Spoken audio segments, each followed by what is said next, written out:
ਸਤਿ ਸ਼੍ਰੀ ਅਕਾਲ। ਲੁਧਿਆਣਾ ਖਬਰਨਾਮਾ ਦੇਖ ਰਹੇ ਸਾਰੇ ਦਰਸ਼ਕਾਂ ਦਾ ਸਵਾਗਤ। ਮੈਂ ਹਾਂ ਜਸਮੀਤ ਕੌਰ ਤੇ ਬੁਲੇਟਿਨ ਦੀ ਸ਼ੁਰੂਆਤ ਦੇ ਵਿੱਚ ਸਭ ਤੋਂ ਪਹਿਲਾਂ ਨਜ਼ਰ ਪਾਉਣੇ ਇਸ ਬੁਲੇਟਿਨ ਦੀਆਂ ਹੈਡਲਾਈਨਸ ਤੇ।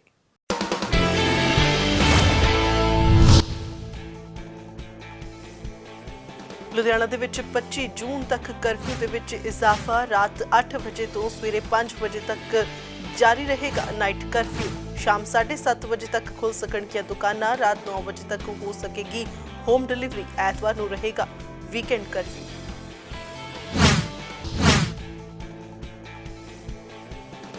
ਨਕਲੀ ਪ੍ਰਸ਼ਾਂਤ ਕਿਸ਼ੋਰ ਦੇ ਖਿਲਾਫ ਕੇਸ ਦਰਜ। ਪ੍ਰਸ਼ਾਂਤ ਕਿਸ਼ੋਰ ਬਣ ਕੇ ਕਾਂਗਰਸੀ ਆਗੂਆਂ ਨੂੰ ਕਰਦਾ ਸੀ ਫੋਨ। ਲੁਧਿਆਣਾ ਵਿੱਚ IT ਐਕਟ ਦੇ ਤਹਿਤ ਕੇਸ ਦਰਜ। ਪੁਲਿਸ ਵੱਲੋਂ ਮੁਲਜ਼ਮ ਨੂੰ ਵੀ ਕੀਤਾ ਗਿਆ ਕਾਬੂ।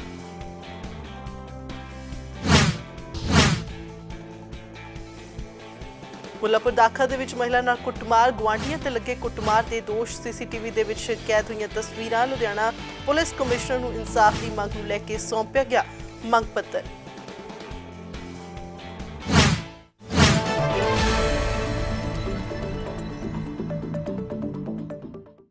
ਤੇ ਬੁਲੇਟਿਨ ਦਾ ਆਗਾਜ਼ ਕਰਦੇ ਹਾਂ ਅੱਜ ਦੀ ਅਹਿਮ ਖਬਰ ਦੇ ਨਾਲ। ਲੁਧਿਆਣਾ ਪ੍ਰਸ਼ਾਸਨ ਦੇ ਵੱਲੋਂ 25 ਜੂਨ ਤੱਕ ਕਰਫਿਊ ਦੀ ਮਿਆਦ ਵਧਾ ਦਿੱਤੀ ਗਈ ਹੈ। ਰਾਤ 8 ਵਜੇ ਤੋਂ ਸਵੇਰ 5 ਵਜੇ ਤੱਕ ਨਾਈਟ ਕਰਫਿਊ ਜਾਰੀ ਰਹੇਗਾ, ਜਦਕਿ ਕੋਰੋਨਾ ਕੇਸ ਘਟਣ ਤੇ ਦੁਕਾਨਦਾਰਾਂ ਨੂੰ ਥੋੜੀ ਰਾਹਤ ਜ਼ਰੂਰ ਦਿੱਤੀ ਗਈ ਹੈ। ਹੁਣ ਸੋਮਵਾਰ ਤੋਂ ਸ਼ਨੀਵਾਰ ਤੱਕ ਸ਼ਾਮ 7:30 ਵਜੇ ਤੱਕ ਦੁਕਾਨਾਂ ਖੁੱਲ੍ਹੀਆਂ ਰਹਿਣਗੀਆਂ ਅਤੇ ਰਾਤ 9 ਵਜੇ ਤੱਕ ਹੋਮ ਡਿਲੀਵਰੀ ਕੀਤੀ ਜਾ ਸਕੇਗੀ, ਜਦਕਿ ਐਤਵਾਰ ਨੂੰ ਵੀਕਐਂਡ ਕਰਫਿਊ ਰਹੇਗਾ। ਅਗਲੀ ਖਬਰ ਦੇ ਵੱਲ ਰੁਖ ਕਰਦੇ ਹਾਂ। ਪੰਜਾਬ ਦੇ ਮੁੱਖ ਮੰਤਰੀ ਦੇ ਪ੍ਰਮੁੱਖ ਸਲਾਹਕਾਰ ਪ੍ਰਸ਼ਾਂਤ ਕਿਸ਼ੋਰ ਦਾ ਭੇਸ ਧਾਰਨ ਕਰਕੇ ਅਤੇ ਉਸ ਦੇ ਨਾਮ ਦੀ ਵਰਤੋਂ ਕਰਕੇ ਕੁਝ ਸਿਆਸੀ ਆਗੂਆਂ ਨੂੰ ਮੁੱਖ ਮੰਤਰੀ ਕੈਪਟਨ ਅਮਰਿੰਦਰ ਸਿੰਘ ਵਿਰੁੱਧ ਭੜਕਾਉਣ ਵਾਲੇ ਅਣਪਛਾਤਿਆਂ ਖਿਲਾਫ ਮਾਮਲਾ ਦਰਜ ਕੀਤਾ ਗਿਆ। ਪੰਜਾਬ ਪੁਲਿਸ ਦੇ ਬੁਲਾਰੇ ਦੇ ਮੁਤਾਬਕ ਪੁਲਿਸ ਨੂੰ ਸੂਚਨਾ ਮਿਲੀ ਸੀ ਕਿ ਉਕਤ ਅਣਪਛਾਤੇ ਵਿਅਕਤੀ ਪ੍ਰਸ਼ਾਂਤ ਕਿਸ਼ੋਰ ਬਣ ਕੇ ਪਿਛਲੇ 5 ਤੋਂ 7 ਦਿਨਾਂ ਤੋਂ ਸਿਆਸੀ ਆਗੂਆਂ ਨੂੰ ਫੋਨ ਕਰ ਰਹੇ ਨੇ ਅਤੇ ਫੋਨ ਕਾਲਸ ਕਰਨ ਵਾਲਾ ਇਹ ਅਣਪਛਾਤਾ ਪ੍ਰਸ਼ਾਂਤ ਕਿਸ਼ੋਰ ਬਣ ਕੇ ਕਥਿਤ ਤੌਰ ਤੇ ਪੰਜਾਬ ਦੇ ਮੁੱਖ ਮੰਤਰੀ ਖਿਲਾਫ ਜਨਤਕ ਬਿਆਨਬਾਜ਼ੀ ਕਰਨ ਅਤੇ ਉਹਨਾਂ ਦੀ ਲੀਡਰਸ਼ਿਪ ਦੀ ਆਲੋਚਨਾ ਕਰਨ ਲਈ ਸਿਆਸਤਦਾਨਾਂ ਨੂੰ ਉਕਸਾ ਰਿਹਾ ਸੀ। ਇਸ ਮਾਮਲੇ ਵਿੱਚ ਪੁਲਿਸ ਵੱਲੋਂ ਇੱਕ ਮੁਲਜ਼ਮ ਨੂੰ ਗ੍ਰਿਫਤਾਰ ਕਰ ਲਿਆ ਗਿਆ। ਅਗਲੀ ਖਬਰ ਰਾਏਕੋਟ ਤੋਂ ਹੈ, ਜਿੱਥੇ ਕਿ ਪਾਵਰਕਾਮ ਦੇ ਮੁਲਾਜ਼ਮਾਂ ਦੀ ਤਾਲਮੇਲ ਕਮੇਟੀ ਅਤੇ PSEB ਦੇ EMPLOYEES ਜੁਆਇੰਟ ਫਰਮ ਦਾ ਇੱਕ ਵਫਦ DSP ਰਾਏਕੋਟ ਦੇ ਨਾਲ ਮੁਲਾਕਾਤ ਕਰਨ ਲਈ ਪਹੁੰਚਿਆ। ਇਸ ਦੌਰਾਨ ਵਫਦ ਨੇ DSP ਨੂੰ ਮੰਗ ਪੱਤਰ ਸੌਂਪ ਕੇ 12 ਜੂਨ ਨੂੰ ਪਿੰਡ ਜੌਲਾਂ ਦੇ ਖੇਤਾਂ ਵਿੱਚ ਪਾਵਰਕਾਮ ਮੁਲਾਜ਼ਮਾਂ ਦੇ ਨਾਲ ਹੋਏ ਹਾਦਸੇ ਦੀ ਜਾਂਚ ਦੀ ਮੰਗ ਕੀਤੀ ਹੈ। ਦੱਸ ਦਈਏ ਕਿ ਖੇਤਾਂ ਵਿੱਚ ਕੰਮ ਕਰਦੇ ਸਮੇਂ ਕਰੰਟ ਲੱਗਣ ਕਰਕੇ ਪਾਵਰਕਾਮ ਦੇ ਸਹਾਇਕ ਲਾਈਨਮੈਨ ਸੁਖਜੀਤ ਦੀ ਮੌਕੇ ਤੇ ਮੌਤ ਹੋ ਗਈ ਸੀ, ਜਦਕਿ ਇੱਕ ਹੋਰ ਮੁਲਾਜ਼ਮ ਅਵਤਾਰ ਸਿੰਘ ਗੰਭੀਰ ਹਾਲਤ ਦੇ ਵਿੱਚ ਹਸਪਤਾਲ ਦੇ ਵਿੱਚ ਭਰਤੀ ਕਰਵਾਇਆ ਗਿਆ ਸੀ। ਤੇ ਕੁਝ ਵਿਅਕਤੀਆਂ ਵੱਲੋਂ ਲਗਾਏ ਧਰਨੇ ਤੇ ਦਬਾਅ ਦੇ ਕਰਕੇ ਪਾਵਰਕਾਮ ਅਧਿਕਾਰੀਆਂ ਖਿਲਾਫ ਦਰਜ ਕੀਤੇ ਪੁਲਿਸ ਮੁਕੱਦਮੇ ਨੂੰ ਰੱਦ ਕਰਨ ਦੀ ਮੰਗ ਕੀਤੀ ਗਈ। ਅਸੀਂ ਪਾਵਰਕਾਮ ਰਾਏਕੋਟ ਦੇ ਦਫ਼ਤਰ ਤੋਂ ਆਏ ਹਾਂ ਜੀ। ਤਾਲਮੇਲ ਕਮੇਟੀ ਪੰਜਾਬ ਦੇ ਅਤੇ ਰਾਏਕੋਟ ਡਿਵੀਜ਼ਨ ਦੇ ਸੱਦੇ ਤੇ ਸਾਡਾ ਇੱਕ ਸਾਥੀ ਸਰਦਾਰ ਸੁਖਜੀਤ ਸਿੰਘ ਜੀ, ਜੋ ਕਿ ਜੌਲਾਂ ਵਿਖੇ ਕਰੰਟ ਲੱਗਣ ਨਾਲ ਉਹਨਾਂ ਦੀ ਮੌਤ ਹੋ ਗਈ ਸੀ। ਇੱਕ ਸਾਡਾ ਸਾਥੀ CHV ਅਵਤਾਰ ਸਿੰਘ ਜ਼ਖਮੀ ਹੋ ਗਿਆ ਸੀ। ਪ੍ਰਸ਼ਾਸਨ ਨੇ ਕੁਝ ਲੋਕਾਂ ਦੇ ਦਬਾਅ ਥੱਲੇ ਆ ਕੇ ਸਾਥੀ ਵੀ ਸ਼ਹੀਦ ਵੀ ਸਾਡਾ ਸਾਥੀ ਸੀ, ਸਾਡੇ ਸਾਥੀਆਂ ਤੇ ਹੀ ਤੇ ਸਾਡੇ ਅਧਿਕਾਰੀਆਂ ਤੇ ਇੱਕ 304 ਦਾ ਪਰਚਾ ਦਰਜ ਕਰ ਦਿੱਤਾ ਸੀ। ਅੱਜ ਅਸੀਂ ਜੁਆਇੰਟ ਫੋਰਮ ਅਤੇ ਤਾਲਮੇਲ ਕਮੇਟੀ ਦੇ ਝੰਡੇ ਹੇਠ SSP ਸਾਹਿਬ ਜਗਰਾਉਂ ਨੂੰ ਅਤੇ DSP ਸਾਹਿਬ ਰਾਏਕੋਟ ਨੂੰ ਇੱਕ ਮੈਮੋਰੰਡਮ ਦੇਣ ਆਏ ਹਾਂ ਅਤੇ ਮਹਿਕਮੇ ਦਾ ਸੁਨੇਹਾ ਦੇਣ ਆਏ ਹਾਂ ਕਿ ਜਿਹੜਾ ਝੂਠਾ ਪਰਚਾ, ਗਲਤ ਪਰਚਾ, ਉਹ ਤਬਦੀਸ਼ ਕਰਕੇ ਉਹਨੂੰ ਰੱਦ ਕੀਤਾ ਜਾਵੇ ਤੇ ਜਿਹੜਾ ਅਸਲ ਦੋਸ਼ੀ ਨੇ ਉਹਦੇ ਹਾਦਸੇ ਦੇ ਕਾਰਨਾਂ ਦੀ ਜਾਂਚ ਕਰਕੇ ਅਸਲ ਦੋਸ਼ੀਆਂ ਦੇ ਖਿਲਾਫ ਜਿਹੜਾ ਪਰਚਾ ਕੀਤਾ ਜਾਵੇ। ਸੈਟਰਡੇ ਨੂੰ ਇੱਕ ਅਸਿਸਟੈਂਟ ਲਾਈਨਮੈਨ ਦੀ ਡੈਥ ਹੋ ਗਈ ਸੀ। ਖੰਭੇ ਦੇ HP ਲਾਈਨ ਤੇ ਚੜਿਆ ਹੋਇਆ ਸੀ। ਉਸ ਸੰਬੰਧ 'ਚ ਇੱਕ FIR ਹੋਈ ਸੀ ਆਪਣਾ ਸੰਡੇ ਲਾਈਨਮੈਨ ਦੇ ਅਗੇਂਸਟ ਤੇ JE ਦੇ ਅਗੇਂਸਟ। ਤੇ ਉਸ ਤੋਂ ਬਾਅਦ ਕੰਸਰਨਡ SBO ਤੇ ਜਿਹੜੇ ਇੱਕ ਪੁਰਾਣੇ ਐਕਸ਼ਨ ਸਾਹਿਬ ਸੀਗੇ ਉਹਨਾਂ ਨੂੰ ਨੋਮੀਨੇਟ ਕੀਤਾ ਗਿਆ ਸੀਗਾ। ਉਹਦੇ ਲਈ ਇੱਕ ਸਾਡੇ ਕੋਲ ਰਿਪਰੈਜ਼ੈਂਟੇਸ਼ਨ ਲੈ ਕੇ ਆਏ ਹਾਂ। ਉਹਨਾਂ ਦਾ ਵਿਊ ਰੱਖ ਰਹੇ ਹਾਂ ਅੱਗੇ ਕਿ ਕਿਵੇਂ ਇਹ ਪਰਚਾ ਗਲਤ ਹੋਇਆ। ਅਸੀਂ ਉਹ ਰਿਪਰੈਜ਼ੈਂਟੇਸ਼ਨ ਔਨ ਰਿਕਾਰਡ ਲੈ ਲਈ ਹੈ, ਜੋ ਵੀ ਐਜ਼ ਪਰ ਲਾਅ ਹੋਊਗਾ। ਸਰ, ਜਿਹੜਾ ਇਸ ਮਾਮਲੇ 'ਚ ਕੀ ਲੱਗ ਰਿਹਾ ਵੀ ਕੀ ਕਸੂਰ ਹੋ ਸਕਦਾ ਕਿਸੇ ਦਾ? ਦੇਖੋ ਜੀ, ਇੱਕ ਬੰਦੇ ਦੀ ਜਾਨ ਤਾਂ ਗਈ ਹੈ ਜ਼ਰੂਰ, ਬਟ ਜਿਵੇਂ ਇਹਨਾਂ ਨੇ ਹੁਣ ਮੈਨੂੰ ਕੋਈ ਦੋ ਟੈਕਨੀਕੈਲਿਟੀਜ਼ ਦੱਸੀਆਂ ਕਿ ਕਿਵੇਂ ਐਜ਼ ਪਰ ਰੂਲ ਦੇ ਗੱਲ ਨਹੀਂ ਬਣਦੀ, ਇਹ ਗਲਤ ਹੋਇਆ ਪਰਚਾ। ਅਸੀਂ ਉਹਨੂੰ ਔਨ ਰਿਕਾਰਡ ਲੈ ਲਈਏ। ਇਹਨਾਂ ਤੋਂ ਅਸੀਂ ਆਫੀਸ਼ੀਅਲੀ ਇਨਫੋਰਮੇਸ਼ਨ ਵੀ ਲੈ ਲਾਂਗੇ ਕਿ ਪ੍ਰੈਜ਼ੈਂਟ ਰੂਲਸ ਕੀ ਨੇ।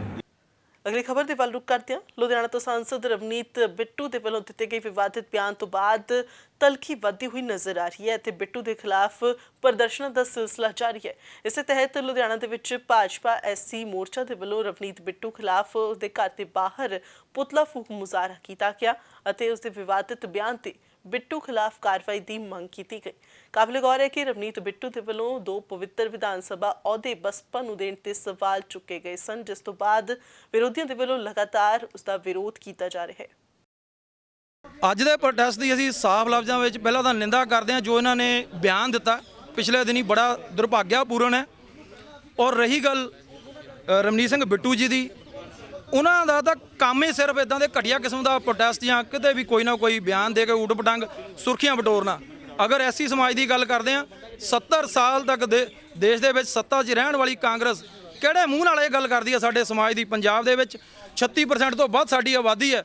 ਅਗਰ ਰਵਨੀਤ ਸਿੰਘ ਬਿੱਟੂ ਦਾ ਇਹ ਬਿਆਨ ਹੈ ਤਾਂ ਇਸ ਦਾ ਮਤਲਬ ਹੈ ਕਾਂਗਰਸ ਪਾਰਟੀ ਦਾ ਬਿਆਨ ਹੈ, ਨਹੀਂ ਤਾਂ ਕੈਪਟਨ ਅਮਰਿੰਦਰ ਸਿੰਘ ਜੀ ਇਸ ਗੱਲ ਤੇ ਸਪਸ਼ਟੀਕਰਨ ਦੇਣ ਕਿ ਅਸੀਂ ਰਵਨੀਤ ਸਿੰਘ ਬਿੱਟੂ ਤੇ ਕੀ ਕਾਰਵਾਈ ਕਰ ਰਹੇ ਹਾਂ। ਅਗਰ ਕਾਰਵਾਈ ਨਹੀਂ ਕਰਦੇ ਤਾਂ 2022 ਦੇ ਵਿੱਚ ਸਾਡਾ ਸਮਾਜ ਇਹਨਾਂ ਨੂੰ ਜ਼ਰੂਰ ਜਵਾਬ ਦੇਊਗਾ। ਇਹ ਪਖੰਡੀ ਜੋ ਰਾਜਨੀਤਿਕ ਦਲ ਦੇ ਬੰਦੇ ਸੰਵਿਧਾਨਿਕ ਪਾਤੇ ਬੈਠ ਕੇ ਇਦਾਂ ਦੀ ਮਰਿਆਦਾ ਤੋਂ ਵੱਧ ਕੇ ਭਾਸ਼ਾ ਦਾ ਇਸਤੇਮਾਲ ਕਰਦੇ ਆ, ਇਹਨਾਂ ਨੂੰ ਸ਼ਰਮ ਆਉਣੀ ਚਾਹੀਦੀ ਆ।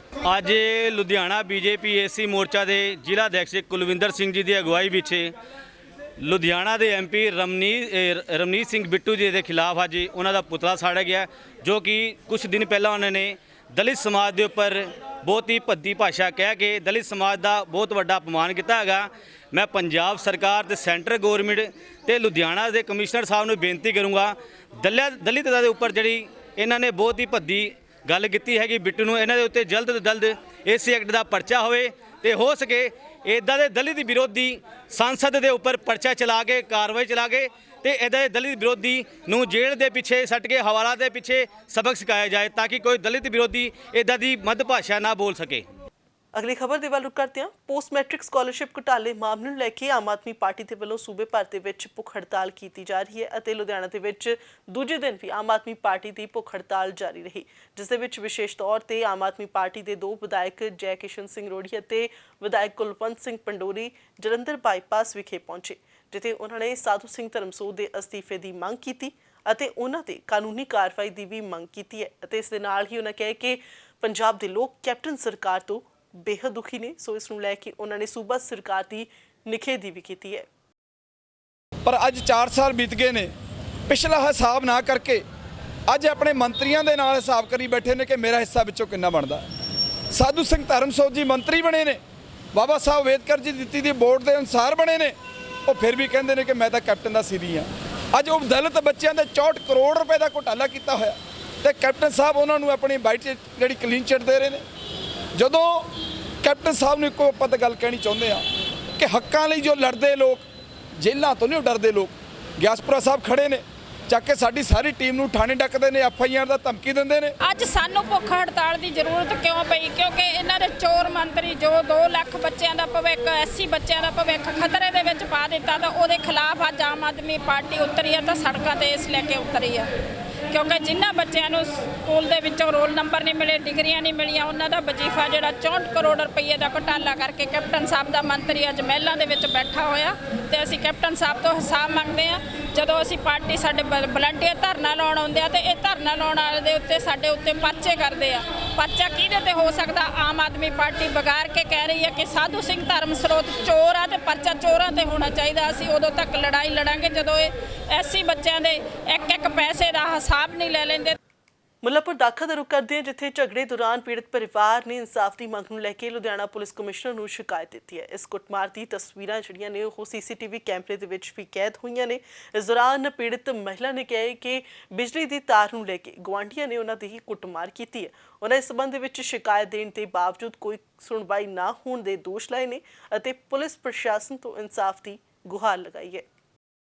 ਬਰਸਾਤ ਕਾਲੀਆ ਤੇ ਬਨੋਦ ਕਾਲੀਆ ਦਾ ਪੁੱਤਰ, ਦੋਨੇ ਤੀਜੀ ਉਹਦੀ ਜਨਾਨੀ, ਇਹਨਾਂ ਨੇ ਮੈਨੂੰ ਨਿਸ਼ਾ ਕਾਲੀਆ ਤਿੰਨਾਂ ਨੇ ਕੁੱਟੇ, ਕੱਪੜੇ ਮੇਰੇ ਪਾੜਤੇ ਤੇ ਮੈਂ ਮੇਰੇ ਬੇਟੇ ਨੂੰ ਕੁੱਟਦੇ ਪਏ ਸੀ। ਮੈਂ ਆਏ ਉਹਨਾਂ ਨੂੰ ਛਡਾਉਣ ਚੱਲੀ ਸੀ, ਉਹਨਾਂ ਨੇ ਮੈਨੂੰ ਧੱਕੇ ਦੇ ਦੇ ਕੇ ਸੁੱਟਿਆ। ਆ ਸੁੱਟਦੇ ਦੇਖਦੇ ਆ ਵੀਡੀਓ ਦੇਖ ਲਓ।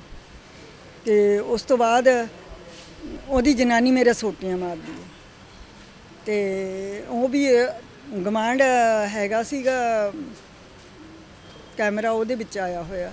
ਇਹ ਪੁਲਿਸ ਲੈ ਕੇ ਗਈ ਆ ਸਾਰਾ ਸਭ ਕੁਝ। ਮੇਰੀ ਕਿਸੇ ਨੇ ਸੁਣਵਾਈ ਨਹੀਂ ਕੀਤੀ। ਮੈਂ ਤਾਂ ਇਹ ਕਹਿੰਦੀ ਹਾਂ ਵੀ ਗਾਹ ਨੂੰ ਮੈਨੂੰ ਮਾਰਨ ਨਾ, ਮੈਨੂੰ ਉਹ ਕਹਿੰਦੇ ਅਸੀਂ ਗੱਡੀ ਦੇ ਹੇਠਾਂ ਮਾਂ ਪੁੱਤਾਂ ਨੂੰ ਮਾਰ ਦੇਣਾ। ਇਹਨਾਂ ਦਾ ਆਪਣੇ ਗੁਆਂਢੀਆਂ ਨਾਲ ਵਿਨੋਦ ਕਾਲੀਆ ਨਾਲ ਬਿਜਲੀ ਦੀ ਤਾਰ ਪਿੱਛੇ ਹੋਇਆ ਸੀਗਾ ਜੀ, ਤੇ ਕੋਈ ਉਹਨਾਂ ਦੀ ਪਾਰਕ ਵਿੱਚ ਲਈ ਹੋਈ ਆ, ਪਤਾ ਨਹੀਂ ਲਈ ਆ ਜਾਂ ਨਜਾਇਜ਼ ਆ। ਉਹਦੇ ਉੱਪਰ ਦੀ ਇਹ ਪੁਰਾਣੇ ਘਰ ਚੋਂ ਨਵੇਂ ਘਰ ਚ ਲਾਉਂਦੇ ਸੀ ਤਾਰ, ਤੇ ਉਹਨਾਂ ਨੇ ਆ ਕੇ ਮਤਲਬ ਇਹਨਾਂ ਨੂੰ ਮਨਾ ਕੀਤਾ ਵੀ ਤਾਰ ਨਹੀਂ ਲਾਉਣੀ, ਤੇ ਇਹਨਾਂ ਨੇ ਉਵੇਂ ਹੀ ਹਟ ਗਏ। ਜਦੋਂ ਉਹਨਾਂ ਨੇ ਹਟਾਇਆ ਇਹ ਹਟ ਗਏ। ਜਦੋਂ ਇਹ ਆਪਣੇ ਘਰ ਵੱਲ ਦੀ ਉੱਤੋਂ ਦੀ ਜਾਣ ਲੱਗੇ ਤਾਂ ਵਿਨੋਦ ਕਾਲੀਆ ਦੇ ਲੜਕੇ ਨੇ ਤੇ ਉਹਨਾਂ ਨੇ ਪੌੜੀ ਤੋਂ ਖਿੱਚ ਕੇ ਉਹਨੂੰ ਕੁੱਟਿਆ, ਬੇਟੇ ਨੂੰ। ਹਾਂਜੀ, ਇਹ ਅੰਦਰੋਂ ਛਡਾਉਣ ਆਏ ਤਾਂ ਇਹਨਾਂ ਨੂੰ ਥੱਲੇ ਸੱਟ ਕੇ ਉੱਤੇ ਸੋਟੀਆਂ ਮਾਰੀਆਂ। ਨਿਸ਼ਾ ਕਾਲੀਆ ਨੇ, ਮੇਰੇ ਖਿਆਲ 'ਚ ਮਹੀਨਾ ਹੋ ਗਿਆ ਜੀ।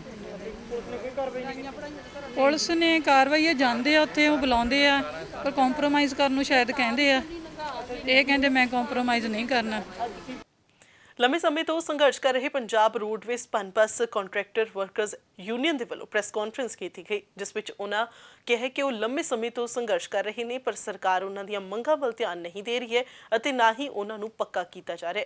ਉਹਨਾਂ ਨੇ ਬਰਾਬਰ ਕੰਮ ਬਰਾਬਰ ਤਨਖਾਹ ਦੇਣ ਦੀ ਮੰਗ ਕੀਤੀ ਅਤੇ ਕਿਹਾ ਕਿ ਜੇਕਰ ਹੁਣ ਵੀ ਉਹਨਾਂ ਦੀ ਸੁਣਵਾਈ ਨਾ ਹੋਈ ਤਾਂ ਉਹਨਾਂ ਵੱਲੋਂ ਸੰਘਰਸ਼ ਤੇਜ਼ ਕਰ ਦਿੱਤਾ ਜਾਵੇਗਾ। ਨਾਲ ਹੀ ਉਹਨਾਂ ਕਿਹਾ ਕਿ 19 ਜੂਨ ਨੂੰ ਕੈਬਨਿਟ ਮੰਤਰੀ ਦੇ ਘਰਾਂ ਦਾ ਘੁਰਾਅ ਕਰਨਗੇ। ਜਿਹੜੀ ਪ੍ਰੈਸ ਕਾਨਫਰੰਸ ਰੱਖੀ ਗਈ ਆ, ਜਦੋਂ ਪੰਜਾਬ ਸਰਕਾਰ ਕੈਪਟਨ ਸਰਕਾਰ ਸੱਤਾ ਦੇ ਵਿੱਚ ਆਈ ਸੀ ਵੀ ਅਸੀਂ ਘਰ ਘਰ ਰੋਜ਼ਗਾਰ ਦੇਵਾਂਗੇ, ਹਰੇਕ ਘਰ ਦੇ ਵਿੱਚ ਨੌਕਰੀ ਦੇਵਾਂਗੇ, ਪਰ ਅੱਜ 4.5 ਸਾਲ ਬੀਤ ਦੇ ਬਾਵਜੂਦ ਵੀ ਕਿਸੇ ਵੀ ਕੈਪਟਨ ਸਰਕਾਰ ਨੇ ਕਿਸੇ ਨੂੰ ਵੀ ਨੌਕਰੀ ਨਹੀਂ ਦਿੱਤੀ। ਜਿਹੜੇ ਕਹਿੰਦੇ ਸੀ ਵੀ ਅਸੀਂ ਕੱਚੇ ਮੁਲਾਜ਼ਮ ਪੱਕੇ ਕਰ ਦਿਆਂਗੇ, ਹਜੇ ਤੱਕ ਕਿਸੇ ਨੂੰ ਵੀ ਪੱਕਾ ਨਹੀਂ ਕੀਤਾ। ਅੱਜ ਅਸੀਂ ਪ੍ਰੈਸ ਕਾਨਫਰੰਸ ਰਾਹੀਂ ਦੱਸਣਾ ਚਾਹੁੰਦੇ ਹਾਂ ਕੈਪਟਨ ਸਰਕਾਰ ਨੂੰ ਵੀ ਜਿਹੜੇ ਸਾਡੇ ਨਾਲ ਵਾਅਦੇ ਕੀਤੇ ਸੀ ਕੱਚੇ ਮੁਲਾਜ਼ਮਾਂ ਨੂੰ ਪੱਕਾ ਕਰਾਂਗੇ, ਉਹਨਾਂ ਨੂੰ ਪੱਕਾ ਕੀਤਾ ਜਾਵੇ। ਜਿਹੜੀਆਂ ਸਾਡੀਆਂ ਪਨ ਬੱਸ ਜਾਂ PRTC ਦੇ ਵਿੱਚ ਬੱਸਾਂ ਨੇ 1988 ਦੇ ਵਿੱਚ ਪੰਜਾਬ ਰੋਡਵੇਜ਼ ਦੇ ਵਿੱਚ 2407 ਗੱਡੀਆਂ ਦਾ ਫਲੀਟ ਸੀ, ਜਿਹੜਾ ਕਿ ਅੱਜ ਘਟ ਕੇ ਪਨ ਬੱਸ ਤੇ ਰੋਡਵੇਜ਼ ਪਾ ਕੇ ਲਗਭਗ 1200-1300 ਦੇ ਕਰੀਬ ਰਹਿ ਗਿਆ। ਇਸੇ ਤਰ੍ਹਾਂ ਹੀ PRTC ਦੇ ਵਿੱਚ 1800-1900 ਗੱਡੀ ਦਾ ਫਲੀਟ ਸੀ, ਜਿਹੜਾ ਕਿ ਅੱਜ 700-800 ਗੱਡੀ ਰਹਿ ਗਈ ਆ। ਅਸੀਂ ਜਿਹੜੀ ਅੱਜ ਦੀ ਇਹ ਪ੍ਰੈਸ ਕਾਨਫਰੰਸ ਆ, ਇਹ ਸੂਬਾ ਸਰਕਾਰ ਨੂੰ ਇੱਕ ਜਗਾਉਣ ਦੀ ਖਾਤਰ, ਕਿਉਂਕਿ 4.5 ਸਾਲਾਂ ਤੋਂ ਇਹ ਸਰਕਾਰ ਆ ਜਿਹੜੀ ਸੁੱਤੀ ਪਈ ਆ, ਇਹਨੂੰ ਜਗਾਉਣ ਦੀ ਖਾਤਰ ਅਸੀਂ ਇਹ ਅੱਜ ਪ੍ਰੈਸ ਕਾਨਫਰੰਸ ਆਪ ਦੇ ਮਾਧਿਅਮ ਰਾਹੀਂ ਸਰਕਾਰ ਤੱਕ ਆਪਣੀ ਆਵਾਜ਼ ਪਹੁੰਚਾਉਣਾ ਚਾਹੁੰਦੇ ਹਾਂ। 4.5 ਸਾਲ ਪਹਿਲਾਂ ਇਹਨਾਂ ਨੇ ਸਾਡੇ ਨਾਲ ਵਾਅਦੇ ਕੀਤੇ ਸੀ, ਜਿਹੜੇ ਪਹਿਲਾਂ ਗੁਟਕਾ ਸਾਹਿਬ ਫੜ ਕੇ ਸਹੁੰ ਖਾਧੀ ਵੀ ਨਸ਼ਾ ਮਾਫੀਆ ਖਤਮ ਕਰਾਂਗੇ, ਟਰਾਂਸਪੋਰਟ ਮਾਫੀਆ ਖਤਮ ਕਰਾਂਗੇ, ਤੇ ਸਾਰੇ ਜਿਹੜੇ ਠੇਕਾ ਮੁਲਾਜ਼ਮ ਆ ਉਹਨਾਂ ਨੂੰ ਅਸੀਂ ਆਉਣ ਸਾਰ ਪਹਿਲੀ ਕੈਬਨਿਟ ਦੇ ਵਿੱਚ ਰੈਗੂਲਰ ਕਰਾਂਗੇ। ਪਰ ਇਹ ਆਪਦੇ ਵਾਅਦਿਆਂ ਤੋਂ ਪਹਿਲੀ ਕੈਬਨਿਟ ਛੱਡੋ 4.5 ਸਾਲ ਲੰਘ ਗਏ ਆ, ਹੁਣ ਤੱਕ ਇਹਨਾਂ ਨੇ ਇੱਕ ਵੀ ਜਿਹੜਾ ਵਾਅਦਾ ਉਹ ਆਪਦਾ ਪੂਰਾ ਨਹੀਂ ਕੀਤਾ। ਅਸੀਂ 12-13 ਸਾਲਾਂ ਤੋਂ ਲਗਾਤਾਰ ਇਹ ਜਿਹੜੀ ਠੇਕਾ ਪ੍ਰਣਾਲੀ ਇਹਦੀ ਚੱਕੀ ਦੇ ਵਿੱਚ ਪਿਸ ਰਹੇ ਹਾਂ, ਬਹੁਤ ਮੰਦੇ ਹਾਲਾਤਾਂ ਦੇ ਵਿੱਚੋਂ ਗੁਜ਼ਰ ਰਹੇ ਹਾਂ। ਅਗਲੀ ਖਬਰ ਦੇ ਵੱਲ ਰੁਕ ਕਰਦੇ ਹਾਂ। ਬੇਟ ਇਲਾਕੇ ਦੇ ਪਿੰਡ ਬੌਂਕਰ ਡੋਗਰਾ ਵਿਖੇ ਸ਼੍ਰੋਮਣੀ ਅਕਾਲੀ ਦਲ ਨੂੰ ਉਸ ਵੇਲੇ ਵੱਡਾ ਬਲ ਮਿਲਿਆ ਜਦੋਂ ਸਰਕਲ ਪ੍ਰਧਾਨ ਮਨਜਿੰਦਰ ਸਿੰਘ ਦੀ ਪ੍ਰੇਰਣਾ ਸਦਕਾ ਕਰੀਬ 20 ਪਰਿਵਾਰ ਕਾਂਗਰਸ ਪਾਰਟੀ ਛੱਡ ਕੇ ਸ਼੍ਰੋਮਣੀ ਅਕਾਲੀ ਦਲ ਦੇ ਵਿੱਚ ਸ਼ਾਮਲ ਹੋਏ। ਅਕਾਲੀ ਦਲ ਦੇ ਵਿੱਚ ਸ਼ਾਮਲ ਹੋਣ ਵਾਲੇ ਵਰਕਰਾਂ ਨੂੰ ਸਨਮਾਨਿਤ ਕਰਦਿਆਂ ਹੋਇਆਂ ਸਾਬਕਾ ਵਿਧਾਇਕ ਦਰਸ਼ਨ ਸਿੰਘ ਸ਼ਿਵਾਲਕ ਨੇ ਕਿਹਾ ਕਿ ਅਕਾਲੀ ਦਲ ਦੀ ਵਰਕਰਾਂ ਦੇ ਵੱਲੋਂ ਅਸਲ ਕਦਰ ਪਾਈ ਜਾਂਦੀ ਹੈ ਅਤੇ ਉਹਨਾਂ ਨੇ ਹਮੇਸ਼ਾ ਵਰਕਰਾਂ ਦੀਆਂ ਭਾਵਨਾਵਾਂ ਦੇ ਮੁਤਾਬਕ ਕੰਮ ਕੀਤੇ। ਸਮਾਗਮ ਦੌਰਾਨ ਨਗਰ ਨਿਵਾਸੀਆਂ ਦੇ ਵੱਲੋਂ ਰੱਖੀਆਂ ਕਈ ਮੰਗਾਂ ਨੂੰ ਸੁਣਦਿਆਂ ਹੋਇਆਂ ਸਾਬਕਾ ਵਿਧਾਇਕ ਦਰਸ਼ਨ ਸਿੰਘ ਸ਼ਿਵਾਲਕ ਨੇ ਕਿਹਾ ਕਿ ਭਵਿੱਖ ਦੇ ਅੰਦਰ ਅਕਾਲੀ ਸਰਕਾਰ ਬਣਨ ਤੇ ਪਿੰਡ ਬੌਂਕਰ ਡੋਗਰਾ ਵਿਖੇ ਕਮਿਊਨਿਟੀ ਹਾਲ ਦੀ ਸਥਾਪਨਾ ਕੀਤੀ ਜਾਵੇਗੀ ਅਤੇ ਆਪਣੇ ਨਿੱਜੀ ਖਰਚੇ ਤੇ ਨੌਜਵਾਨਾਂ ਦੇ ਲਈ ਕੁਝ ਹੀ ਦਿਨਾਂ ਦੇ ਅੰਦਰ ਖੇਡ ਗਰਾਊਂਡ ਵੀ ਤਿਆਰ ਕਰਵਾਏ ਜਾਣਗੇ। ਬੌਂਕਰ ਡੋਗਰਾ ਦੇ ਇਲਾਕਾ ਨਿਵਾਸੀ ਜਿਹੜੇ ਕਿ ਪਿਛਲੀ 4 ਸਾਲ ਤੋਂ ਕਾਂਗਰਸ ਦੀ ਕਾਰਗੁਜ਼ਾਰੀ ਤੋਂ ਬਹੁਤ ਦੁਖੀ ਨੇ।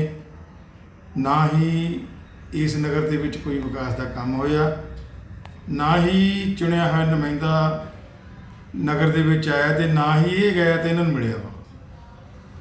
ਉਹ ਲੋਕ ਇੰਨੇ ਦੁਖੀ ਸੀ, ਉਹ ਕਹਿੰਦੇ ਜੀ ਕੰਮ ਨਹੀਂ ਹੁੰਦੇ ਨਾ ਹੁਣ, ਕਮ ਸੇ ਕਮ ਚੁਣਿਆ ਹੋਇਆ ਜਿਹੜਾ ਨੁਮਾਇੰਦਾ ਉਹਦੀ ਡਿਊਟੀ ਬਣਦੀ ਹੈ ਸਾਨੂੰ ਮਿਲ ਤਾਂ ਲਵੇ। ਉੱਥੇ ਗਏ ਉੱਥੇ ਨਹੀਂ ਮਿਲਦਾ, ਇੱਥੇ ਆਇਆ ਨਹੀਂ ਹੈਗਾ। ਸੋ ਡਿਵੈਲਪਮੈਂਟ ਦੀ ਗੱਲ ਤਾਂ ਦੂਰ ਦੀ ਹੈ, ਛੱਡੋ। ਨੀਲੇ ਕਾਰਡ ਬਹੁਤ ਵੱਡੀ ਪੱਧਰ ਤੇ ਗਰੀਬਾਂ ਦੇ ਕਟਾਏ ਗਏ। ਸੋ ਅੱਜ ਇੱਥੋਂ ਤਕਰੀਬਨ 19-20 ਪਰਿਵਾਰ ਜਿਹੜੇ ਹੈਗੇ ਆ ਕਾਂਗਰਸ ਪਾਰਟੀ ਛੱਡ ਕੇ ਸ਼੍ਰੋਮਣੀ ਅਕਾਲੀ ਦਲ ਦੇ ਵਿੱਚ ਸ਼ਾਮਲ ਹੋਏ ਨੇ। ਮੈਂ ਇਹਨਾਂ ਸਾਰਿਆਂ ਦਾ ਧੰਨਵਾਦ ਕਰਦਾ ਵਾਂ ਤੇ ਇਹਨਾਂ ਨੂੰ ਇਹ ਵਿਸ਼ਵਾਸ ਦਿਵਾਉਣਾ ਕਿ ਆਉਣ ਵਾਲੇ ਸਮੇਂ ਦੇ ਵਿੱਚ ਤੁਹਾਡਾ ਜਿਹੜਾ ਮਾਨ ਸਨਮਾਨ ਆ ਉਹ ਉਸੇ ਤਰ੍ਹਾਂ ਰਹੂਗਾ ਜਿਵੇਂ ਅਸੀਂ ਪਿਛਲੇ ਸਮੇਂ ਵਿੱਚ ਕਰਦੇ ਰਹੇ ਹਾਂ। ਅਗਲੀ ਖਬਰ ਦੇ ਵੱਲ ਰੁਖ ਕਰਦੇ ਹਾਂ।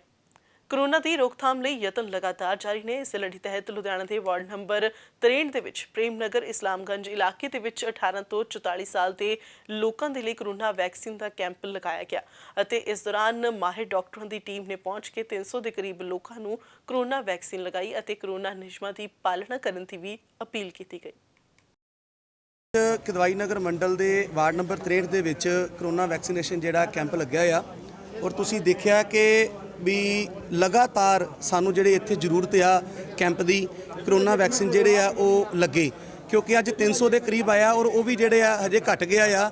ਰਸ਼ ਹੋਰ ਵੀ ਜਿਹੜਾ ਲੋਕਾਂ ਦਾ ਆ, ਲੋਕ ਹੋਰ ਵੀ ਲਾਈਨ ਦੇ ਵਿੱਚ ਲੱਗੇ ਹੋਏ ਆ ਲਵਾਉਣ ਵਾਸਤੇ। ਸੋ ਅਸੀਂ ਪਹਿਲਾਂ ਕਾਫੀ ਦੇਰ ਤੋਂ ਪ੍ਰਯਾਸ ਕਰ ਰਹੇ ਸੀਗੇ ਔਰ ਜਿਹੜਾ ਡੀਸੀ ਸਾਹਿਬ ਵੱਲੋਂ ਸੀਗਾ ਉਹ ਕੈਂਸਲ ਕਰ ਦਿੱਤੇ ਗਏ ਸੀ ਸਾਡੇ ਜਿਹੜੇ ਜਿੰਨੇ ਵੀ ਅਸੀਂ ਕੈਂਪ ਅਪਲਾਈ ਕੀਤੇ ਸੀਗੇ ਤੇ ਹੁਣ ਦੁਬਾਰਾ ਜਿਹੜੀਆਂ ਸਾਨੂੰ ਪਰਮਿਸ਼ਨਾਂ ਮਿਲ ਰਹੀਆਂ ਨੇ ਔਰ ਅਸੀਂ ਦੁਬਾਰਾ ਫਿਰ ਤੋਂ ਸ਼ੁਕਰਗੁਜ਼ਾਰ ਹਾਂ ਦੇਬੀ ਸਾਹਿਬ ਦੇ ਔਰ ਸਾਰੀ ਟੀਮ ਦੇ ਔਰ ਸਾਰੀ ਜਿਹੜੀ ਟੀਮ ਹੈ ਇੱਥੇ ਰਲ ਕੇ ਕੰਮ ਕਰ ਰਹੀ ਹੈ। ਮੇਰੇ ਮੰਡਲ ਦੇ ਜਨਰਲ ਸੈਕਟਰੀ ਸੰਜੇ ਖਟਕ ਜੀ, ਵਿਜੇ ਖਟਕ, ਪ੍ਰਭਾਰੀ ਵਿੱਕੀ ਸੋਹਤਾ ਜੀ, ਜਗਮੋਹਨ ਮੋਨੀ, ਸਾਰੇ ਜਿਹੜੇ ਮੁਕੇਸ਼ ਜੀ, ਸਾਰਿਆਂ ਦਾ ਜਿਹੜਾ ਸਹਿਯੋਗ ਹੈ ਇੱਥੇ ਅਸੀਂ ਜਿਹੜੀ ਲੋਕਾਂ ਦੀ ਸੇਵਾ ਕਰ ਰਹੇ ਹਾਂ। ਦੇਖੋ ਅੱਜ ਸਾਡੇ ਵਾਰਡ ਨੰਬਰ 63 ਦੇ ਵਿੱਚ ਵਿਜੇ ਨਗਰ ਦੇ ਵਿੱਚ ਸਾਡੇ ਜਿਹੜੇ ਮੰਡਲ ਪ੍ਰਧਾਨ ਭਾਰਤੀ ਜਨਤਾ ਪਾਰਟੀ ਦੇ ਰਾਜੂ ਜੀ ਔਰ ਉਹਨਾਂ ਦੇ ਨਾਲ ਭਾਰਤੀ ਜਨਤਾ ਪਾਰਟੀ ਦੀ ਸਾਰੀ ਟੀਮ, ਜਨਰਲ ਸੈਕਟਰੀ ਜ਼ਿਲ੍ਹੇ ਦੇ ਜਿਹੜੇ ਮੰਡਲ ਦੇ ਪ੍ਰਧਾਨ, ਜਿੰਨੇ ਵੀ ਸਾਡੇ ਇੱਥੋਂ ਦੇ ਕਾਰਜਕਰਤਾ ਨੇ ਔਰ ਸਾਰਿਆਂ ਨੇ ਇਕੱਠੇ ਹੋ ਕੇ ਇੱਥੇ ਜਿਹੜਾ ਵੇ ਵੈਕਸੀਨ ਦਾ ਕੈਂਪ ਲਗਾਇਆ ਵੇ ਔਰ ਅਸੀਂ ਇਹ ਅੱਜ ਦੇਖਿਆ ਉਹਨਾਂ ਤੋਂ 300 ਦੇ ਕਰੀਬ ਅਸੀਂ ਵੈਕਸੀਨ ਦਾ ਇੱਥੇ ਜਿਹੜਾ ਉਹ ਟੀਕਾ ਲਗਵਾ ਚੁੱਕੇ ਆ ਔਰ ਇੰਨਾ ਇੱਥੇ ਜ਼ਿਆਦਾ ਰਸ਼ ਹੈ ਕਿਉਂਕਿ ਇਸ ਏਰੀਆ ਦੇ ਵਿੱਚ ਅੱਜ ਤੱਕ ਕਿਸੇ ਨੇ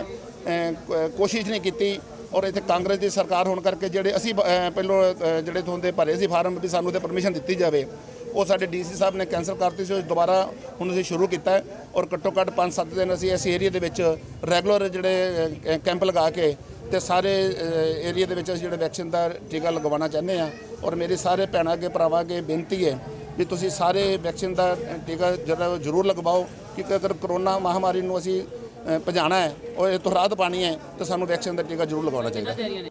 ਵਾਰਡ ਨੰਬਰ 49 ਦੇ ਵਿੱਚ ਆਤਮਨਗਰ ਵਿਖੇ ਬੈਂਕ ਕਲੋਨੀ ਪਾਰਕ ਦੇ ਵਿੱਚ ਮਹਿਲਾ ਕਾਂਗਰਸ ਦੇ ਵੱਲੋਂ ਵਾਤਾਵਰਣ ਦੇ ਵਿੱਚ ਵੱਧ ਰਹੇ ਪ੍ਰਦੂਸ਼ਣ ਨੂੰ ਦੇਖਦਿਆਂ ਕੁਦਰਤ ਨੂੰ ਬਚਾਉਣ ਤੇ ਬੂਟੇ ਲਗਾਉਣ ਦੀ ਅਪੀਲ ਕੀਤੀ ਗਈ ਅਤੇ ਇਸ ਮੌਕੇ ਦੇ ਉੱਤੇ ਖੁਦ ਵੀ ਉਹਨਾਂ ਵੱਲੋਂ ਬੂਟੇ ਲਗਾਏ ਗਏ ਨੇ। ਇਸ ਮੌਕੇ ਦੇ ਉੱਤੇ ਮਹਿਲਾ ਕਾਂਗਰਸ ਦੇ ਸਕੱਤਰ ਰਿੰਪੀ ਦੇ ਵੱਲੋਂ ਕਿਹਾ ਗਿਆ ਹੈ ਕਿ ਇਹ ਮੁੱਖ ਮੰਤਰੀ ਦੀ ਅਗਵਾਈ ਹੇਠ ਬੂਟੇ ਲਗਾਏ ਜਾ ਰਹੇ ਨੇ। ਨਾਲ ਹੀ ਉਹਨਾਂ ਸਾਰਿਆਂ ਨੂੰ 100 ਬੂਟੇ ਲਗਾਉਣ ਦੀ ਵੀ ਅਪੀਲ ਕੀਤੀ ਹੈ।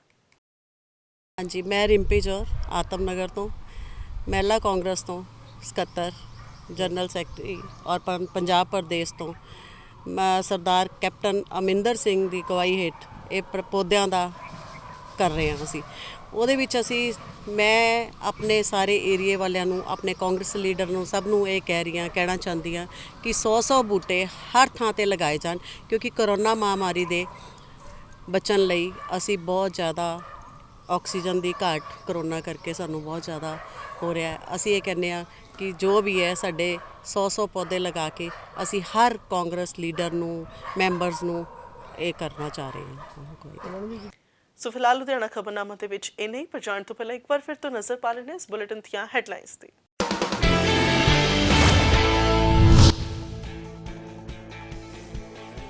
ਲੁਧਿਆਣਾ ਦੇ ਵਿੱਚ 25 ਜੂਨ ਤੱਕ ਕਰਫਿਊ ਦੇ ਵਿੱਚ ਇਜ਼ਾਫਾ। ਰਾਤ 8 ਵਜੇ ਤੋਂ ਸਵੇਰੇ 5 ਵਜੇ ਤੱਕ ਜਾਰੀ ਰਹੇਗਾ ਨਾਈਟ ਕਰਫਿਊ। ਸ਼ਾਮ 7:30 ਵਜੇ ਤੱਕ ਖੁੱਲ ਸਕਣਗੀਆਂ ਦੁਕਾਨਾਂ। ਰਾਤ 9 ਵਜੇ ਤੱਕ ਹੋ ਸਕੇਗੀ ਹੋਮ ਡਿਲੀਵਰੀ। ਐਤਵਾਰ ਨੂੰ ਰਹੇਗਾ ਵੀਕਐਂਡ ਕਰਫਿਊ।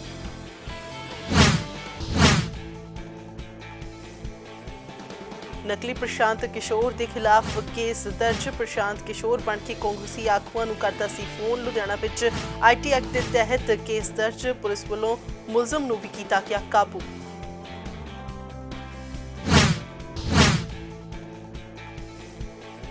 ਮੁੱਲਾਂਪੁਰ ਦਾਖਾ ਦੇ ਵਿੱਚ ਮਹਿਲਾ ਨਾਲ ਕੁੱਟਮਾਰ। ਗੁਆਂਢੀਆਂ ਤੇ ਲੱਗੇ ਕੁੱਟਮਾਰ ਦੇ ਦੋਸ਼। ਸੀਸੀਟੀਵੀ ਦੇ ਵਿੱਚ ਕੈਦ ਹੋਈਆਂ ਤਸਵੀਰਾਂ। ਲੁਧਿਆਣਾ ਪੁਲਿਸ ਕਮਿਸ਼ਨਰ ਨੂੰ ਇਨਸਾਫ ਦੀ ਮੰਗ ਨੂੰ ਲੈ ਕੇ ਸੌਂਪਿਆ ਗਿਆ ਮੰਗ ਪੱਤਰ।